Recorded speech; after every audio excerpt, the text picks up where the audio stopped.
Across the world, 5G networks are driving the next Industrial Revolution 4. But sadly, it seems the UK and Europe are falling behind. I recently came across this article in the Financial Times titled, UK in danger of falling behind on 5G, analysts warn. The article starts by pointing out how the UK was an early adopter of 5G back in 2019, but is now falling behind in the rollout of high-speed 5G networks. It highlights how 5G coverage and speeds in the UK rank low compared to other developed markets, being over 3 times slower than the 5G network in South Korea, as well as being slower than France, Germany and the Netherlands.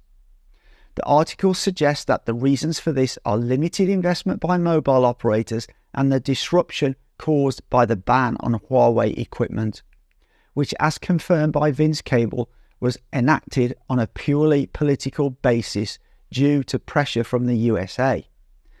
Vince consistently argued that banning Huawei completely could delay 5G rollout by 2 to 3 years, as well as add billions in costs for UK telecoms operators and consumers. He favoured limited restrictions or managing risks. Turns out he was right. Here is what Vince Cable had said about the eventual ban. Can I just quickly respond to this national security issue, because the issue of Huawei and 5G was raised earlier. And I happened to deal with this in government over a 5-year period, and was repeatedly reassured by the intelligence community, who should know, that our dealings were totally safe. And the same judgment was followed by Theresa May when she succeeded the government I was in. And the reason we have disengaged from China and Huawei and 5G has got nothing to do with British national security. It's because we were told by the Americans that we had to.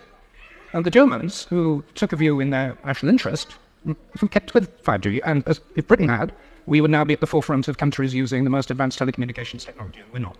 The article concludes by saying that 5G could provide major benefits to the UK economy.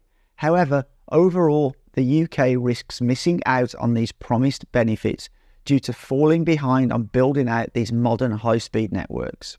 But what are these benefits? Everyone's talking about 5G and AI nowadays, but how exactly are these technologies transforming industries and society?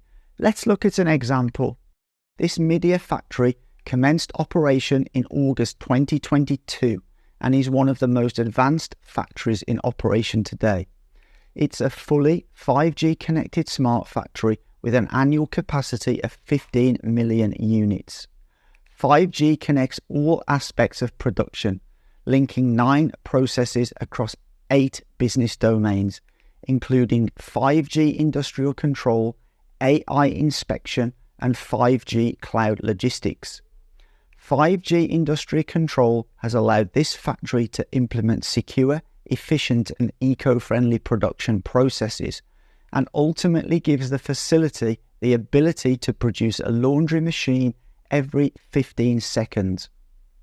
And as someone who travels quite frequently between the UK and China, I was back there 3 times in the last 12 months, I can absolutely assure you that the network we have here in China and in other Southeast Asian countries I've visited is simply just superior to that what we have in the UK. I stay with my parents when I go back, and they're approximately 7 kilometres outside of a major city centre, yet the coverage where they are is really quite poor and inconsistent. Even in some cases, I've been into a supermarket and I have no network connection at all. In London, a large part of the London Underground, the underground metro system, you can't get any coverage on. You obviously have to wait till you come back above ground. And going around the UK, I travel around quite a lot. It's not that often that I actually see a 5G signal. In the middle of major cities like London and Birmingham and some, I think Cambridge, I've got a 5G signal possibly. But a lot of the places you go, you're back to 4G. And there's even still some areas where you still only get a 3G signal in the UK. So it's clear. Actually, sometimes it feels like that when I go back to the UK from actually spending most of my time in China because I live here. It's kind of like, from a network point of view, going back in the Stone Age. I mean, recently I was traveling in China in Sichuan province, and it goes high up into the mountains. Now, although I didn't get a 5G signal all the time, I still had a pretty strong 4G signal in, I would say, 98 or 99% of those areas I went in. Let's have a look at another example of how this technology has been implemented in shipping ports. Tianjin Port has built a horizontal transport system and has achieved level 4 autonomous driving, enabling a fleet of 76 autonomous container transport vehicles to efficiently communicate with each other and use cloud-based dynamic shortest path planning. The port also uses cloud-based centralized dispatching to significantly increase overall port efficiency. And finally, weather. Using Huawei's Pangu AI weather forecasting model, which is deployed at the European Centre for Medium-Range Weather Forecasts, the centre can not only calculate weather up to 10,000 times faster, but now with far more accuracy than previous weather forecasting systems. Now let's turn to Europe and take a look at a study from Oxford Economics. The report quotes that there would be significant economic impacts from restricting a key supplier from participating in the development of 5G infrastructure. The report estimates that restricting a major participant from the market could result in additional costs of €3 billion per year over the next decade for the build-out of the 5G networks, and could be as much as €4.5 billion in the worst-case scenario. This will result in between 29 and 78 million people within Europe experiencing delayed access to 5G services. Moreover, in the worst-case scenario, it could mean a loss to the European economy of €85 billion between now and 2035. If we look at the figures for some of the largest economies in Europe, we can see that there is a significant impact on GDP. In Italy, between 1.5 and 10.2 billion euros. Spain, 1.2 to 8.1 billion euros. France, 2.3 to 14.4 billion euros. And finally, the biggest economy in Europe, Germany, could lose between 2.3 and 15.3 billion euros. Oxford Economics also included the UK in its report. Although no longer part of the European Union, the UK would lose as much as 8.6 billion euros from its GDP in the worst-case scenario. A recent article from Reuters highlighted that Germany's national rail operator Deutsche Bahn could be facing additional costs of 400 million euros and projected delays of 5 to 6 years if the German government decided to ban Huawei equipment. The head of Vodafone Germany, Tanja Richter, emphasized the importance of secure networks in Germany in recent coverage on Handelsblatt. Richter cited a report from European Commission's 5G Observatory that pointed out Estonia, Latvia, Belgium, Romania and Sweden to be the bottom 5 in the 5G population coverage ranking amongst all 27 EU countries.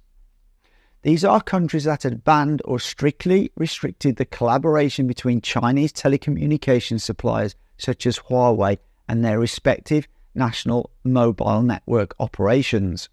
The 5 countries are also experiencing a drop in rankings and scores for the connectivity indicator of the DESI. Reports for the past 3 consecutive years from 2020 to 2022. And back in 2020, CEO of Vodafone Germany, Hans-Ahmed Triester, had also stated that the political and technical exclusion of Huawei would be a disaster in terms of both the speed and cost of 5G network expansion. The intervention can delay the 5G expansion up to 5 years. Instead of fear-mongering, he advocated an open and fact-based discussion about technical solutions and protective mechanisms for companies such as encryption. Huawei spent over $15 billion on research and development in 2018 alone, more than its 2 biggest competitors combined. Huawei's substantial role has meant restrictions in some markets could significantly reduce competition. Faced with materially higher costs from reduced vendor competition, telecom operators would likely slow deployment and connect fewer households and businesses to 5G networks in the near term. Delayed rollout also pushes back the economic benefits that come along with new mobile network generations. 5G capabilities can spur advances and new services across sectors like healthcare, manufacturing, utilities and transport. So, what's the problem? Slow 5G development in the UK and Europe has been proven to be a bottleneck. It's time for policymakers, the technology sector, the economies and people who rely on this technology to come together and push this technology forward, ensuring a better future for us all.